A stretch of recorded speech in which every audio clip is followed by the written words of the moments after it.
Hello everyone, welcome back to my channel and I hope that you're all doing very well. So today in this video we'll be discussing an essay written by Molly Bang, that is building the emotional content of pictures, which is section A of the background readings. So before this essay goes on, let's quickly see the introduction to the author, that is Molly Bang. So she is an American Illustrator, यानी ये एक Illustrator है, यानी ये drawing बनाती है, pictures बनाती है मैगजीन्स के लिए, बुक्स के लिए और एडवर्टाइजमेंट्स के लिए and so on. And she is best known for children's books illustration, यानी ये जो भी इलस्ट्रेशंस बनाती हैं वो मेनली चिल्ड्रन के लिए ही बनाती हैं, जो भी चिल्ड्रंस के बुक्स होते हैं उनके लिए.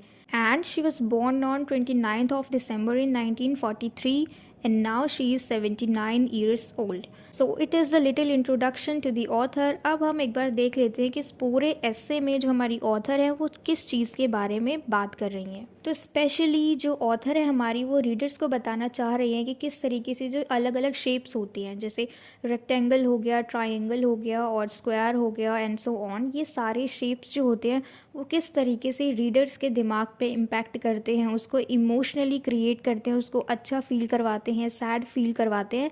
तो इस तरीके से वो हमें बताना चाह रही हैं कि किस तरीके से जो हम एलिमेंट्स को यूज़ करते हैं अपनी ड्राइंग्स में, अपनी पिक्चर्स में, शेप के थ्रू, है ना, शेप्स के थ्रू, अलग अलग शेप्स के थ्रू, वो सारे जो भी हम पेंटिंग्स बनाते हैं, ड्राइंग्स बनाते हैं, उसमें हम ऐसे कौन से एलिमेंट्स को यूज़ करें जो कि रीडर्स के फीलिंग्स को, इमोशंस को जगाएं. तो हमारे मन में जो भी फीलिंग्स आती है, इमोशंस आती हैं, उसको हम किस तरीके से एम्फेसाइज करेंगे, किस चीज़ के through? Through the use of colour, यानी रंगों के थ्रू, साइज़ के थ्रू, पोजिशन के थ्रू, शेप के थ्रू.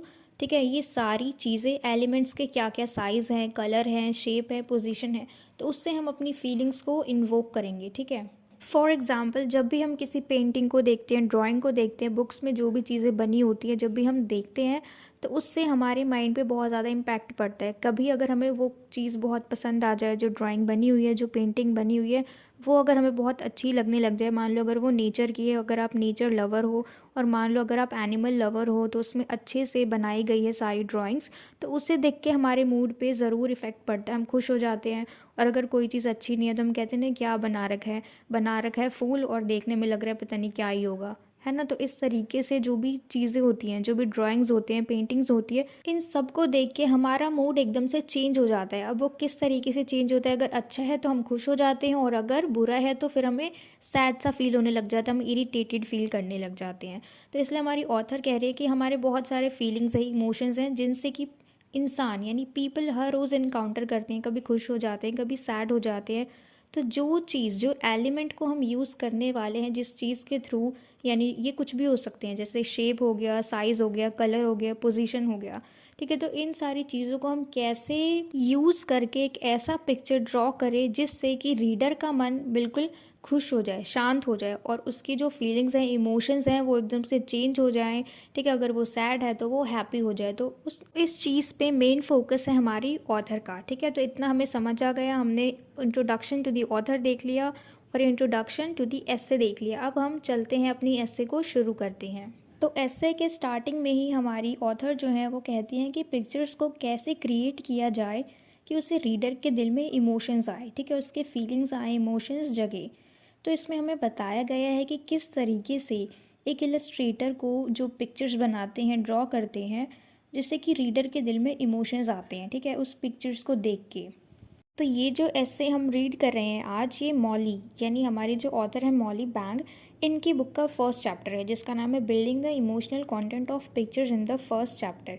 ठीक है, तो ये फर्स्ट चैप्टर है हमारा जिसका नाम रखा गया है picture this perception and composition in 1991. ठीक है, 1991 में इसका ये नाम था. उसके बाद में इसका जो रिवाइज्ड वर्जन हुआ उसका नाम है picture this how pictures work in 2000. तो 2000 में इसका नाम रखा गया. पहला कौन सा था? Picture this perception of composition, और दूसरा बाद में चेंज होकर क्या रखा गया? Picture this how pictures work in 2000. तो ये हमारे ऑथर की पहली ऐसी बुक है जो एडल्ट्स के लिए है, जिसमें कि स्पेशली ये डिस्कस किया गया है कि पिक्चर्स जो हैं वो प्रैक्टिकली किस तरीके से काम करते हैं, किस तरीके से ऑपरेट करती हैं. ठीक है, तो पहले तो हम इन दोनों बुक्स के, जो पहले लिखी गई और बाद में लिखी गई, इनके कवर पेजेस को देखते हैं. ठीक है, तो वैसे तो देखो हमने कई बार सुना है कि तस्वीरें बोलती हैं. ठीक है, और ये सच में बोलती है अगर उन तस्वीरों को सही ढंग से पेश किया जाए, सही से दिखाया जाए. ठीक है। तो कैसे बोलती हैं कि अगर कोई तस्वीर है, कोई पेंटिंग है, कोई भी पिक्चर है जिसमें कि बहुत ही ज़्यादा डीप मैसेज छुपा हुआ है, ठीक है, और उस तस्वीर में सिर्फ दो चार चीज़ें बनी हुई है, लेकिन वही दो चार चीज़ें हमें बहुत बड़ा लंबा चौड़ा डीप मैसेज दे रही हैं, ठीक है। तो ड्राइंग के थ्रू तो हमने छोटा सा दो चार चीज़ें बना दी, लेकिन अगर उसी को हम शब्दों के थ्रू लिखेंगे एक पेज पे तो वो कितना बड़ा ऐसे हो जाएगा, है ना। तो हम उन सारी चीज़ों को, उन सारे एलिमेंट्स को किस तरीके से यूज़ करें। एलिमेंट्स का मतलब है कि उसमें कौन से कलर यूज़ करें, कौन से शेप यूज़ करें, किस तरीके से उसको पोजीशन में लाएं। तो इन सारी चीज़ों को हम कैसे यूज़ करें कि जो रीडर है उसको सब कुछ अच्छे से क्लियर हो, ठीक है, जो उसके इमोशंस हो वो उस पिक्चर से जुड़े, तो वो कैसे होगा। तो हमारी ऑथर जो है वो इस चीज़ को समझाने के लिए बोल्डली ग्राफिक आर्टवर्क का यूज़ करती हैं, एक स्टोरी का एग्जाम्पल देते हुए। कौन सी स्टोरी? एक यूरोपियन फेरी टेल है जिसका नाम है लिटिल रेड राइडिंग हुड। तो स्टोरी में ये होता है कि एक छोटी सी बच्ची होती है, लिटिल गर्ल, और वो जंगलों के रास्ते, जंगल को पार करके अपनी सिक ग्रैंड मदर से मिलने जाती है, लेकिन इसको उस जंगल में एक वोल्फ मिलता है जो कि इसको मार देता है, ठीक है। तो इस कहानी के थ्रू हम जानेंगे शेप्स के बारे में। अब शेप्स के बारे में कहानी के थ्रू कैसे जानेंगे कि इसमें हम ड्राइंग तो देखेंगे, लेकिन ड्राइंग वो सिंपल वाली नहीं होंगी। कौन सी ड्राइंग होंगी? शेप के थ्रू हम सारी चीज़ों को जानेंगे, ठीक है। और इसी कहानी के पिक्चर्स को हमारी ऑथर हमें रिप्रेजेंट करने वाली हैं शेप्स के थ्रू। शेप में देखेंगे हम और कलर्स में देखेंगे, जिसके बारे में हमें अच्छे से पता लगेगा कि जब भी हम ड्राइंग्स बनाते हैं, पेंटिंग्स बनाते हैं, उनमें पिक्चर्स को, एलिमेंट्स को किस तरीके से हमें यूज़ करना है। तो इन्हीं सारी बातों को समझाते हुए ऑथर हमसे बीच में पूछती हैं कि why are diagonals dramatic, why are curves coming, why does red feel hot and blue feel cold. तो ये सारी चीज़ें वो पूछती हैं कि कर्व जो है वो इतने ज़्यादा शांति क्यों हमें देते हैं, ऐसा क्यों लगता है कि वो शांत है। जो डायगनल्स हैं वो इतने ज़्यादा ड्रामेटिक क्यों होते हैं। जो रेड कलर है वो हॉट क्यों लगता है, मतलब उससे हमें ऐसी क्यों फीलिंग आती है कि रेड जो है वो हॉट है यानी गर्म है, और ब्लू को जब हम देखते हैं तो हमें उससे ऐसी फीलिंग क्यों आती है कि वो ठंडा है, ठीक है। तो ये सारी चीज़ें वो क्यों पूछ रही हैं, वो हमें बताना चाह रही है कि ये सारे कलर जो हैं इनका कुछ कुछ सिंबल है जिनसे कि हमारे इमोशंस जो हैं वो अटैच हो रखे हैं, ठीक है। तो इन सारे इमोशंस को हम कैसे जगाएं, एलिमेंट्स को कैसे यूज़ करें, ठीक है। फिर वो हमें बताने लग जाती हैं, स्टोरी में हम आ जाते हैं।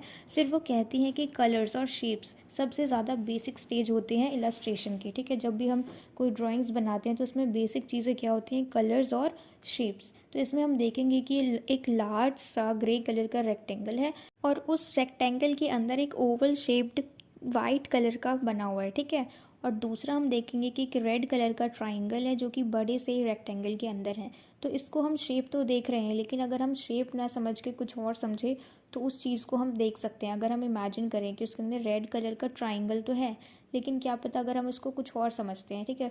फॉर एग्जांपल हम अगर मान लेते हैं कि उसके अंदर रेड कलर की एक लड़की बैठी हुई है और जो रेक्टेंगल है वो घर है, ठीक है। तो ऐसे हम कहानी बना सकते हैं कि एक लड़की बैठी हुई है जिसने रेड कलर का कपड़ा पहना हुआ है और जो रेक्टेंगल है वो उसका घर है। तो इस तरीके से हम इमेजिन कर करके चीज़ों को बना सकते हैं, ठीक है। शेप्स तो हैं ही, वो हमें जो दिख रहा है वो शेप ही है, लेकिन अगर हम समझें कि एक गर्ल है और एक घर है तो वो फिर हमें एक गर्ल और एक घर ही नज़र आने वाले हैं, ठीक है। तो इस तरह से अलग अलग शेप्स के रिगार्डिंग हमारे अलग अलग थॉट्स होते हैं, ठीक है।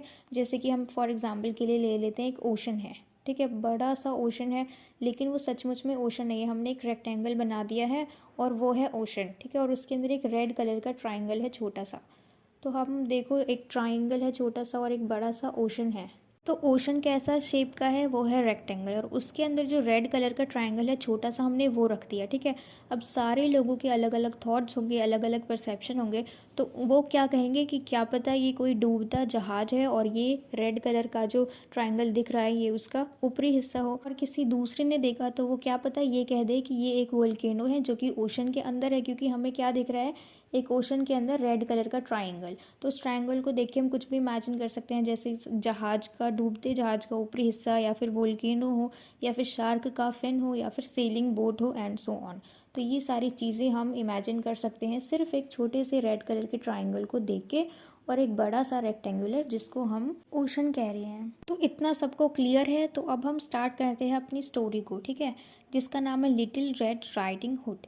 तो इसमें जो लड़की है हमारी, इस पूरे ऐसे में इसका नाम तो मेंशन नहीं किया गया, लेकिन इसकी जो रियल स्टोरी है उसमें इस बच्ची का नाम था ब्लॉन्शे, ठीक है, ब्लॉन्शे।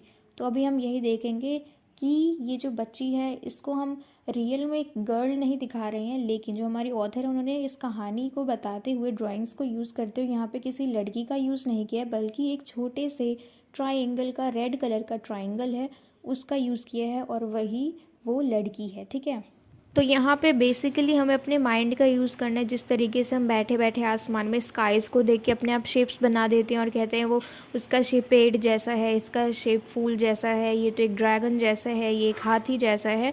तो इस तरीके से हम यहाँ पे क्या समझेंगे कि ये रेड कलर का जो छोटा सा ट्रायंगल है ये कौन है? ब्लांच, यानी वो लड़की जो कि मेन कैरेक्टर है इस स्टोरी का। ठीक है, तो सच में ये लड़की नहीं है, लेकिन हम यहाँ पे लड़की को दिखाने के लिए एक छोटे से रेड कलर के ट्रायंगल का यूज़ कर रहे हैं। तो हमारी ऑथर कहती हैं कि ये जो ट्रायंगल है ये हगेबल नहीं है, यानी हम इसे हग नहीं कर सकते, गले नहीं लगा सकते। लेकिन अगर हम उसी वक्त सोचेंगे कि ये रेड ट्रायंगल सिर्फ रेड ट्रायंगल नहीं है, बल्कि एक लड़की है जिसने रेड कलर के कपड़े पहने हुए हैं, तब हम उसे हग कर सकते हैं, तब हम सोच सकते हैं ऐसा कि वो हगेबल है और हम एक लड़की को हग कर सकते हैं। तो इसलिए ये जो रेड कलर का ट्रायंगल है ये एक लड़की है जिसने रेड कलर के कपड़े पहने हैं, तो हम उसे हग कर सकते हैं। फिर ऑथर कहती हैं कि कई रीडर्स को ऐसा लग सकता है कि ये ट्रायंगल स्टेबिलिटी का प्रतीक है, क्योंकि इसके सारे साइड्स जो हैं वो इक्वल है और इसका बेस बिल्कुल सेम है। ठीक है, जो इसका बेस है वो बिल्कुल सेम है, क्योंकि इसके 3 साइड्स हैं और तीनों साइड्स इसके सेम हैं और इसका बेस ही बिल्कुल सेम है। ठीक है, then she talks about the colour of the triangle, जो कि रेड है। ठीक है, तो रेड कलर हमेशा से ही बहुत ज़्यादा अट्रैक्टिव कलर रहा है। ठीक है, और ये बहुत ही ज़्यादा बोल्ड है, वार्म है, और ऐसा लगता है कि एक लाइफ है इसमें। ठीक है, कुछ कुछ कलर्स होते हैं ना बिल्कुल कलरलेस, बिल्कुल उदास उदास सा लगता है हमें उसे देख के, तो ऐसा हमारा रेड कलर नहीं है। ठीक है, इसे देख के हमें बहुत ही अच्छा लगता है, एक ज़िंदगी नज़र आती है, लाइफ की उम्मीद नज़र आती है। ठीक है, लेकिन on the other contrary it is also a symbol of danger, है ना। खतरा जब हमें दिखाना होता है तो हम रेड कलर का यूज़ करते हैं, जैसे फायर हो गया, ब्लड हो गया, वायलेंस हो गया, तो इन सारी चीज़ों को हम रेड कलर के थ्रू ही दिखाते हैं और इसे वाइब्रेंट कलर माना जाता है, may be because red colour is the king of the colour. ठीक है, जिसको देखकर हमारे इमोशंस जो है वो इवोक हो जाते हैं, और ऐसे इमोशंस हमारे अंदर किस किस तरह के फीलिंग्स लाते हैं, जैसे डेंजर की, स्ट्रेंथ की, बोल्डनेस की, पैशनेट की, वार्मथ की, अलर्टनेस की, और ट्रायंगल की फॉर्म में है तो एक बैलेंस और स्टेबिलिटी भी हम देख सकते हैं। तो जो लड़की है हमारा मेन कैरेक्टर ब्लांच, वो उसने भी रेड कलर के कपड़े पहने हैं, यानी ये रेड कलर का ट्रायंगल है, तो उसके अंदर ये सारी स्ट्रेंथ है। ठीक है, ये सारे क्वालिटीज़ हैं उसके अंदर, वो बोल्डनेस है, वो स्ट्रेंथ है उसके अंदर, वो स्ट्रॉन्ग है। तो ये सारी चीज़ें हम किस में देखेंगे? अपनी कैरेक्टर में, रेड कलर के थ्रू, क्योंकि उसने रेड कलर के कपड़े पहने हुए हैं जो कि बहुत ही ज़्यादा वाइब्रेंट है, जो जल्दी से नोटिस हो जाता है। तो अगर हमने मान लिया कि ये हमारी लिटिल गर्ल है, ठीक है, तो in the form of triangle, तो उस वक्त she'll be positive, vital, stable, alert, strong, जो कि शायद किसी डेंजर में है। ठीक है, और कौन से डेंजर में है अभी हम देखेंगे। एक छोटा सा ट्राइंगल जो कि हमारी मेन कैरेक्टर है, ठीक है, उसके बाद अगर हमें उसकी मदर को ऐड करना हो तो हम उसके लिए एक बड़ा सा ट्राइंगल लेंगे, वो भी रेड कलर का। ठीक है, दोनों सेम हो गए, एक बड़ा ट्राइंगल और एक छोटा ट्राइंगल रेड कलर का। लेकिन हमारी नज़र अब किस पे जाएगी? जब दो सेम चीज़ है, दोनों सेम कलर के हैं, तो हमारी नज़र किस पे जाएगी? सबसे पहले बड़े वाले पे। लेकिन यहाँ पे हमारा मेन कैरेक्टर कौन है? जो छोटा ट्रायंगल है, जो लड़की है वो। ठीक है, तो हम अब क्या करेंगे? जो हमारी ऑथर है वो क्या करती है, उसके जो शार्प कॉर्नर्स हैं, शार्प एजेस हैं मदर की, ठीक है, यानी बड़ा वाला जो ट्रायंगल है उसके कॉर्नर को सॉफ्ट कर देती हैं। ठीक है, ताकि हम डिफरेंस देख पाए कि कौन मदर है और कौन हमारा मेन कैरेक्टर। ठीक है, तो कलर तो दोनों का सेम है। उसके बाद हम दोबारा से हमारी ऑथर चेंज कर देती है उसके मदर को, फॉर्म को। ठीक है, अब फॉर्म को किस तरीके से चेंज करती है? उसका कलर चेंज करके। अब इसमें क्या कलर डाल दिया हमने? Purple colour. जो उसकी मदर हम बता रहे थे जिस शेप को, उसमें हमने अब कर दिया पर्पल कलर। क्यों? क्योंकि जो डॉटर है उसका रेड कलर है, और अगर मदर का भी हम रेड रखेंगे तो दोनों में सिमिलैरिटीज़ हो जाएंगी। ठीक है, अब क्योंकि ये जो पर्पल कलर है ये रेड और ब्लू का कॉम्बिनेशन है और डॉटर रेड कलर की है, तो यानी जैसे हम ह्यूमंस के अंदर पेरेंट्स के कुछ क्वालिटीज़ आती है जीन्स की वजह से, ठीक है, तो उनके क्वालिटीज़ हमारे अंदर कुछ शो होते हैं, हमारा फेस उनसे मैच करता है। तो इसी तरीके से यहाँ पे जो डॉटर है, छोटी सी रेड कलर की ट्राइंगल, इसके अंदर भी इसकी मदर का कुछ अंश है। कैसे? क्योंकि उसकी मदर है पर्पल कलर की। ठीक है, और पर्पल कलर कैसे बनता है? रेड और ब्लू के कॉम्बिनेशन से। तो रेड तो उसके अंदर है ही, जो डॉटर जो है वो पूरी रेड ही है। ठीक है, तो हमारी ऑथर ने लास्ट में किस चीज़ को डिसाइड किया कि कि उसकी मदर जो है उसके एजेस सॉफ्ट होंगे, उसका कलर क्या होगा पर्पल, और जो डॉटर है वो रेड कलर का छोटा सा ट्राइंगल होगी। ठीक है, अब हम आगे देखेंगे तो हमारी ऑथर उसमें एक छोटा सा ब्लैक कलर का बास्केट है वो उसको ऐड कर देती है। ब्लैक कलर किस चीज़ को रिप्रेजेंट करता है? स्कैरी पार्ट्स को, डरावनी चीज़ों को, नेगेटिव थिंग्स को। तो यहाँ पे ब्लैक कलर यूज़ किया है और ज़्यादा डेंजर दिखाने के लिए। अभी तक इन पिक्चर्स के थ्रू हमें कितनी कहानी समझ में आई कि एक लड़की है जिसने रेड कलर के कपड़े पहने हुए हैं और वो अपनी मदर को बाय बोल के जा रही है, और तभी उसकी मदर उसे एक बास्केट देती है और अब वो अपने घर से निकल चुकी है। ठीक है, अब वो कहाँ पहुँच गई है? जंगल के रास्ते। तो हम देखेंगे कि जंगल को हमारी ऑथर किस तरीके से बनाती हैं। तो जंगल को दिखाने के लिए हमारी ऑथर ने ट्रायंगल्स का यूज़ किया है। ठीक है, काफ़ी सारे ट्रायंगल्स का यूज़ किया है, और घने जंगल को दिखाने के लिए उन्होंने काफ़ी सारे ट्रायंगल को एक में ही शिफ्ट कर दिया है। ठीक है, बहुत सारे ट्रायंगल्स है लेकिन एक पेड़ में ही। तो ऐसे में हमें क्या लग रहा है कि जंगल जो है वो बहुत ज़्यादा घना है। जंगल में जो पेड़ बनाए हैं हमने ट्रायंगल से, इसमें ब्लैक कलर को यूज़ किया गया है ताकि डेंजर को दिखाया जा सके। ठीक है, ताकि खतरा दिखाया जा सके, चीज़ों को डरावना दिखाया जा सके। तो उस डरावनी चीज़ को दिखाने के लिए हमारी ऑथर ने क्या कर दिया? ब्लैक कलर कर दिया, और घना जंगल दिखाने के लिए काफ़ी सारे ट्रायंगल्स को एक पेड़ में ही लगा दिया गया ताकि जो हमारा जंगल है वो बहुत ज़्यादा घना दिखे। उसके बाद हम चलते हैं, जो वुड है, जो पेड़ का वुड है, जो जंगल है, उसके लिए क्या यूज़ किया गया है? उसके लिए वर्टिकल रेक्टेंगल को यूज़ किया गया है विद वेरिंग विड्थ लेंथ। ठीक है, तो these perpendicular elongated rectangles stand for branchless tree. तो ऐसा लग रहा है कि इनमें ब्रांच नहीं है। ठीक है, क्योंकि देखो जो बहुत ज़्यादा लंबी लंबी पेड़ होते हैं, बहुत सीधे पेड़ होते हैं, जो बहुत टॉल होते हैं, उसमें ज़्यादातर हम देखेंगे कि ज़्यादा ब्रांचेस नहीं होते हैं, सिर्फ एक सिंगल वुड होता है। ठीक है, और इस वाले पिक्चर में हमें ऊपर की झाड़ियाँ नहीं दिख रही हैं, ऊपर के पत्ते नहीं दिख रहे हैं, सिर्फ हमें इनके वुड नज़र आ रहे हैं। इसका क्या मतलब है कि ये पेड़ जो है ये बहुत ही ज़्यादा लंबे हैं, और इनका जो साइज़ है, कोई मोटा है, कोई पतला है, कोई आगे है, कोई पीछे। तो इस चीज़ को क्या देख रहे हैं हम कि जो आगे है, जो मोटे हैं वो पास में है, और जो पीछे हैं पतले पतले नज़र आ रहे हैं वो दूर में है। यानी ये जंगल जो है ये बहुत ही ज़्यादा बड़ा है, बहुत ही ज़्यादा घना जंगल है। ठीक है, और ब्लैक कलर इसलिए दिखा है क्योंकि डेंजर का साइन है। तो नेक्स्ट पिक्चर में देखेंगे कि जो हमारी मेन कैरेक्टर है लड़की, वो जंगल में एंटर कर चुकी है। ठीक है, हम देख रहे हैं वुड के अंदर बिल्कुल बड़ी सी नज़र आ रही है, हमें बड़ा सा एक ट्रायंगल नज़र आ रहा है, यानी वो एंटर कर चुकी है जंगल में। ठीक है, फॉरेस्ट के अंदर। नेक्स्ट में देखेंगे कि वो थोड़ी सी आगे चली गई है, इसलिए पहले वाले पिक्चर में हमें बड़ा ट्रायंगल नज़र आ रहा था, दूसरे वाले में हमें थोड़ा सा छोटा ट्रायंगल नज़र आ रहा है। ठीक है, फिर हम आगे देखेंगे नेक्स्ट पिक्चर में तो वो और आगे चली गई है, यानी अब वो और छोटी नज़र आ रही है।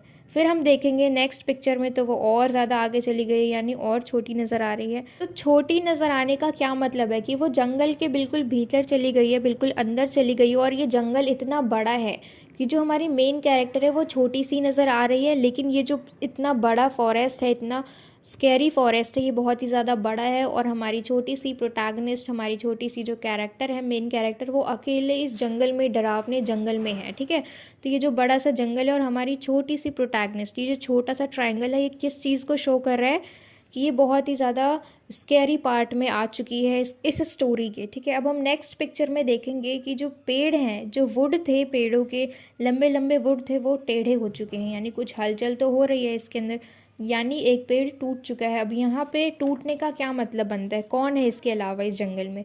तो इसकी मुलाकात होती है एक वुल्फ से, लेकिन अभी नहीं होती। ठीक है, ये वुल्फ की नज़र इसके ऊपर है, ये बात हमारी कैरेक्टर को, इस बच्ची को नहीं पता। ठीक है, कि इस वुल्फ की बुरी नज़र है इसके ऊपर और ये अब इसको खाने वाला है। हमारी ऑथर ने वुल्फ को किन किन शेप्स के थ्रू बनाया है? देखो, ये जो वुल्फ है ये 3 ब्लैक ट्रायंगल से बनाया गया। अब इसको ब्लैक क्यों बनाया? ताकि इसको भी डेंजरस दिखाया जा सके। ठीक है, ये वुल्फ जो है ये बहुत ही ज़्यादा अग्रेसिव नज़र आ रहा है, बहुत ही ज़्यादा गुस्से में नज़र आ रहा है, इसे भूख लगी और ये अब हमला करने वाला है। ठीक है, तो ये जो ट्रायंगल्स हैं, ये बड़े बड़े ट्रायंगल्स को यूज़ किया गया है, डार्क यानी ब्लैक कलर यूज़ किया गया है, पॉइंटेड एंड शार्प, जिससे कि इसका जो स्कैरियर अपीयरेंस है, यानी डरावना अपीयरेंस जो है वो नज़र आए। ठीक है, इन सारी चीज़ों को यूज़ करके हमारी ऑथर ने इस वुल्फ को बनाया। तो नेक्स्ट पिक्चर में हम देखेंगे कि ये थोड़ा सा पास जा चुका है, लिटिल रेड राइडिंग हुड के पास ये वुल्फ थोड़ा सा नज़दीक जा चुका है। ठीक है, फिर अगले में देखेंगे हम कि किस तरीके से हमारी ऑथर ने उसे थोड़ा सा छोटा कर दिया, वुल्फ को छोटा कर दिया, क्या दिखाने के लिए कि अब ये भी आगे जा चुका है, ये भी जंगल के भीतर जा चुका है, जहाँ पे हमारी कैरेक्टर है, जहाँ पे लिटिल रेड राइडिंग हुड है, उसी के पास जाने की कोशिश कर रहा है, तो इसीलिए अब ये दूर जा रहा है। तो अब इसका साइज़ छोटा कर दिया। फिर अगली पिक्चर में उन्हें ठीक नहीं लग रहा है तो उन्होंने क्या किया, जो 3 ट्रायंगल्स का यूज़ किया था इस वोल्फ को बनाने के लिए, जो बिल्कुल शार्प ट्रायंगल्स थे, अब उनके एजेस को इन्होंने क्या किया है, सॉफ्ट कर दिया है। ठीक है, अब सॉफ्ट किस लिए किया, ताकि हम अच्छे से देख सके कि ये एक वोल्फ है, क्योंकि हम हर चीज़ ट्रायंगल ही ले रहे हैं, ट्रायंगल ही ले रहे हैं। तो इसलिए इन्होंने क्या किया, थोड़ा सा अलग दिखाने के लिए, वोल्फ को दिखाने के लिए इन्होंने उसके कॉर्नर को, उसके एजेस को सॉफ्ट कर दिया। फिर हम नेक्स्ट पिक्चर में देखेंगे कि इन्होंने बिल्कुल वैसा ही कर दिया जैसे पहले था, जैसे ट्रायंगल था, क्योंकि उसमें इसका मतलब बहुत ही ज़्यादा डरावना नहीं दिख रहा था, इसका फेस, इसका अपीयरेंस बिल्कुल भी डरावना नहीं लग रहा था, नॉर्मल लग रहा था। तो इन्होंने क्या किया कि शेप वापस से वही चेंज कर दिया, वही शार्प वाले ट्रायंगल्स को ऐड कर दिया, लेकिन इस बार उसका कलर जो है वो चेंज कर दिया। तो ब्लैक से चेंज करके रख दिया पर्पल कलर, लेकिन पहले तो इसका ब्लैक था। तो जब इसका ब्लैक कलर था तब इसमें लग रहा था कि हाँ कोई ख़तरनाक चीज़ है, ये जो वोल्फ है बहुत ज़्यादा स्कैरी है, ख़तरनाक है, डेंजरस है। लेकिन पर्पल कलर ऐड करने के बाद ऐसा कुछ भी नहीं लग रहा है कि वो ख़तरनाक है, उससे ऐसा देख के लग ही नहीं रहा कि कुछ डरावनी चीज़ है। ठीक है, तो दोबारा इसे इसका कलर क्या कर दिया जाता है, ब्लैक कलर कर दिया जाता है, ताकि वो डरावना दिखे। इस वोल्फ को और ज़्यादा डरावना बनाने के लिए हमारी ऑथर क्या करती है, इसके मुंह में दांतों को ऐड कर देती है, 7 स्मॉल ट्रायंगल्स फॉर टीथ। ठीक है, और इन सारे ट्रायंगल्स के अलग अलग साइज़ हैं। तो अब इस वोल्फ के मुंह में, खुले मुंह में हमने दांतों को भी देख लिया, जो कि बहुत ही ज़्यादा डेंजरस लग रहा है, डरावना लग रहा है। इसके इतने नुकीले नुकीले शार्प दांत जो है वो बहुत ही ज़्यादा डरावने लग रहे हैं। उसके बाद हमारी ऑथर क्या करती है, एक डायमंड शेप से वोल्फ की आंखें बना देती है। ठीक है, तो आंखों में पहले तो वो पर्पल कलर करती है। ठीक है, ताकि थोड़ा अलग दिखे कि अगर आंखें हैं तो वो हाईलाइट हो अलग से, क्योंकि हर जगह अगर वो ब्लैक कलर डालेंगी तो वो भी अच्छा नहीं लगेगा। तो इन्होंने पहले पर्पल कलर डाला, फिर वो स्कैरी नहीं लग रहा था, फिर उन्होंने क्या कर दिया, रेड कलर डाल दिया। तो अब ये बहुत ही ज़्यादा डरावना लग रहा है कि एक ब्लैक कलर का वोल्फ है जिसके दांत बहुत ज़्यादा शार्प हो रखे हैं और उसकी आंखें कैसी हैं, रेड हो रखी हैं, यानी बहुत ही ज़्यादा डरावना हो चुका है अब ये सीन। तो ये वोल्फ जो है अब ये धीरे धीरे इस जंगल में आगे बढ़ रहा है, और आगे बढ़ते बढ़ते अब ये लड़की से टकरा गया। अब ये दोनों बिल्कुल आमने सामने खड़े हैं, और इसकी आइज़ जो है, इसकी आंखें हम देखेंगे तो वो अब एक ट्रायंगल में चेंज हो चुकी है। यानी अब इसकी जो आंखें हैं ये रेड कलर का ट्रायंगल है, और जो हमारी मेन कैरेक्टर है वो भी बिल्कुल छोटी सी रेड कलर की ट्रायंगल है। तो यानी हम देखेंगे कि यहाँ पे दोनों चीज़ बिल्कुल सेम सेम है। ठीक है, दोनों बिल्कुल सेम सेम है, दोनों ही छोटे से रेड ट्रायंगल है, वोल्फ की आंखें भी और हमारी मेन कैरेक्टर भी, लड़की भी। तो ये चीज़ हमें क्या दिखा रही है कि अभी तो हमारी ऑथर ने इसकी आंखें डायमंड शेप की बना रखी थी और अभी ट्रायंगल हो गई। कैसे, क्योंकि ये चीज़ हमें ये दिखा रही है कि अब ये वोल्फ जो है ये कहना चाह रहा है कि तुम मेरा शिकार हो, मैंने तुम्हें अपनी आंखों में समा लिया है, अब तुम मुझसे बच के नहीं जा सकती। तो पूरी की पूरी तुम मेरी आंखों में समा चुकी हो। ये वोल्फ कहना चाह रहा है कि अब तुम्हें मुझसे कोई नहीं बचा सकता। इसके बाद हमारी ऑथर जो है इसको और ज़्यादा स्कैरी दिखाने के लिए, और ज़्यादा डेंजरस दिखाने के लिए क्या ऐड करती है, टंग, जो कि रेड कलर का होता है। अब देखो हमारा ध्यान कहाँ पे जाएगा, पहले हमारा ध्यान एकदम से जा रहा था उसकी आंखों पे जो कि रेड था। ठीक है, क्योंकि सब कुछ ब्लैक है, उसकी आंखें रेड है। उसके बाद अब हमारा ध्यान कहाँ जाएगा, इसकी टंग पे जो कि रेड है, क्योंकि दोनों चीज़ रेड है। लेकिन हमारा ध्यान पहले कहाँ जाएगा, जो चीज़ बड़ी है। ये तो ऑब्वियस है कि इसकी टंग इसके आईज से बड़ी है, तो हमारी नज़र कहाँ जाएगी, पहले इसके रेड कलर के टंग पे, जो कि अब बहुत ही ज़्यादा डरावना दिख रहा है। उसके बाद हमारी जो ऑथर है वो क्या करती है, जो बैकग्राउंड है जंगल का उसे बहुत ही ज़्यादा डरावना बनाने के लिए पर्पल कर देती है। पहले तो वाइट था, तो वाइट का मतलब दिन होता है, सुबह होता है, बहुत खुला खुला एनवायरनमेंट होता है। लेकिन अब उन्होंने थोड़ा ग्लूमी दिखाने के लिए, थोड़ा अंधेरा दिखाने के लिए कि मतलब अब शाम हो चुकी है, तो उन्होंने कौन सा कलर कर दिया, पर्पल कलर कर दिया, जिससे कि स्कैरी एनवायरनमेंट भी शो हो रहा है। ठीक है, उसके बाद हमारी ऑथर क्या करती हैं, जो वोल्फ के टीथ थे जो कि पहले उन्होंने ब्लैक किए थे, अब उन्होंने वाइट कर दिए, ताकि ये बहुत ज़्यादा नोटिसेबल हो, इसके दांत जो हैं वो अलग से दिखे, क्योंकि पहले से ही ये पूरा वोल्फ जो है वो बिल्कुल ब्लैक है। अगर हमने इसके दांत भी ब्लैक कर दिए तो वो चीज़ नोटिसेबल नहीं होगी और उसे देख के डर नहीं लगेगा। लेकिन अब इन्होंने इसके दांत वाइट कलर के कर दिए, और ये अब बहुत ही ज़्यादा नोटिसेबल है। अब दांत भी अलग से नज़र आ रही हैं, आंखें भी अलग से नज़र आ रही हैं, जीभ भी अलग से नज़र आ रहा है, और ये खुद भी पूरा ब्लैक है तो ये भी अलग से नज़र आ रहा है। ठीक है, तो इन्होंने वाइट इसलिए किया ताकि वो नोटिसेबल हो, उसके दांत पता लगे, जिसे देखकर रीडर्स के मन में डरावनी फीलिंग्स आए, डरावने इमोशंस आए। तो हमने देखा कि किस तरीके से उन्होंने एक एक शेप को यूज़ करके ड्राइंग्स बनाई, पिक्चर्स बनाए, किस तरीके से उन्होंने कलर्स को यूज़ किया, दिमाग को यूज़ करके कि किस तरीके से एनवायरनमेंट को डरावना बनाया जा सकता है, अच्छा बनाया जा सकता है। ठीक है, तो हमने इस चीज़ को अच्छे से सीखा, हमारी ऑथर ने हमें अच्छे से इस चीज़ को सिखाया। तो जैसा कि हमने शुरू में ही देखा था, शुरू में ही हमने जान लिया था कि इसमें हम क्या पढ़ने वाले हैं, कि किस तरीके से हमें एलिमेंट्स को यूज़ करना है पिक्चर्स में, जिसे देखकर रीडर्स के मन में फीलिंग्स आए, इमोशंस आए। तो उस चीज़ को हमें हमारी ऑथर ने अच्छे से सिखा दिया इस पूरे ऐसे में, इन पिक्चर्स के थ्रू। ठीक है, इन पिक्चर्स की हेल्प से। तो ये कहानी तो पूरी नहीं हुई कि हमने देखा नहीं कि ये जो वॉल्व था इसने लड़की को खाया या नहीं खाया, लेकिन रियलिटी में जो इसका फर्स्ट वर्जन है, जो रियल है, उस वाली कहानी में जो ये वोल्फ होता है, ये इसको भी खा जाता है, इसकी ग्रैंड मदर को भी खा जाता है। ठीक है, फिर उसके बाद जो नए नए वर्जन आए हैं उसके, उसमें हम देखते हैं कि किसी न किसी तरीके से सारे बच जाते हैं और ये लोग भेड़िए को भगा देते हैं, वोल्फ को भगा देते हैं। तो अभी जो हमारी कहानी है इसमें हमें नहीं मालूम चला कि लास्ट में उसने खाया या नहीं खाया। हमारा पूरा फोकस किस पे था, इस चीज़ को बहुत ही ज़्यादा डेंजर दिखाने में, ठीक है, डेंजरस बनाने में, ये जो पूरा एनवायरनमेंट था ख़तरनाक बनाने में हमारा पूरा फोकस था, और जो कि हम सीख चुके हैं। तो आज की इस वीडियो में इतना ही, और मुझे पूरी उम्मीद है कि आपको अच्छे से सब कुछ क्लियर हो गया हो, सब कुछ समझ में आया हो। And if so, then please let me know in the comment box if you like this video, and share it with your friends as well so that they can get help from it. And don't forget to subscribe my channel. Until we meet in the next video, keep learning.